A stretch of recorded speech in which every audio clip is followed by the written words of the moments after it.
এটা কি? Leaflet, poster, প্রচারপত্র, পত্রিকা, এরপরে দাওয়াতের কার্ড ইত্যাদিতে আল্লাহ সর্বশক্তিমান, বিসমিল্লাহির রহমানির রহিম এগুলো লেখা থাকে না, আরবিতে বাংলায় লেখা হয়।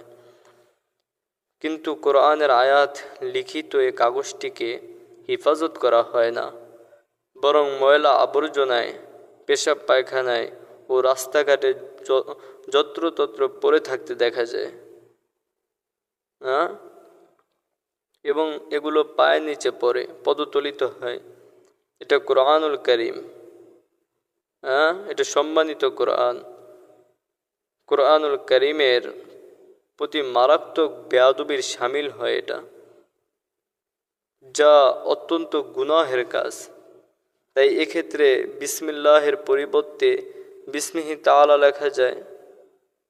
হ্যাঁ, এটা লেখা যেতে পারে বিসমিহি তাআলা। বর্তমান মুসলমানদের দুঃখ ও দুর্দশার একটি অন্যতম কারণ কোরআনে কারিমের সঙ্গে অতিমাত্রায় বেয়াদবি